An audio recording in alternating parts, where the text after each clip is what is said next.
நடிகர் ரஜினிகாந்துக்கு கடந்த 30ஆம் தேதி திடீரென உடல்நலக்குறைவு ஏற்பட்டது. இதையடுத்து அன்று நள்ளிரவு சென்னையில் உள்ள அப்போலோ மருத்துவமனையில் ரஜினி அனுமதிக்கப்பட்டார். தலைவருக்கு என்ன ஆனதோ என ரசிகர்கள் பதறிப்போன நிலையில் அவர் வழக்கமான பரிசோதனைக்காகவே அனுமதிக்கப்பட்டிருப்பதாக கூறப்பட்டது.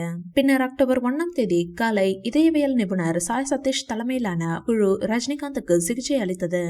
அதில் ரஜினிகாந்தின் அடிவயிற்றில் ஏற்பட்ட வீக்கத்தை போக்க ஸ்டண்ட் வைத்துள்ளனர். அதன் பின் ஐசியூவில் இருந்து சாதாரண வார்டுக்கு மாற்றப்பட்ட நடிகர் ரஜினிகாந்த் கடந்த 2 தினங்களாக மருத்துவர்களின் கண்காணிப்பில் இருந்தார். இந்நிலையில் நடிகர் ரஜினிகாந்தின் உடல்நிலை சீரானதை அடுத்து அவரை பரிசோதித்த மருத்துவர்கள் நேற்று இரவு ரஜினியை டிஸ்சார்ஜ் செய்து வீட்டுக்கு அனுப்பினர். நேற்று இரவு 11 மணி அளவில் ரஜினி மருத்துவமனையிலிருந்து வீடு திரும்பினார். குடும்பத்தினருடன் வீடு திரும்பிய நடிகர் ரஜினியை காண மருத்துவமனை வாயிலில் காத்திருந்த ரசிகர்களை பார்த்து கையெடுத்து கும்பிட்டபடி காரில் கிளம்பி சென்றார் ரஜினிகாந்த். ரஜினிகாந்த் குணமாகி வீடு திரும்பினாலும் அவரால் ஷூட்டிங்கில் தற்போதைக்கு பங்கேற்க முடியாது என கூறப்படுகிறது.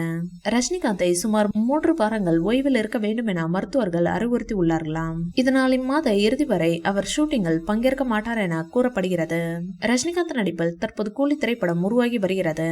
இப்படத்தை லோகேஷ் கனகராஜ் இயக்குகிறார். இதன் ஷூட்டிங் விசாகப்பட்டினத்தில் நடைபெற்று வந்தது.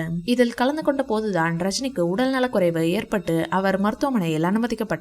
ரஜினி இல்லாவிட்டாலும் இதர நடிகர்கள் நடிக்கும் காட்சிகளை தற்போது படமாக்கி வருகிறாராம் லோகி.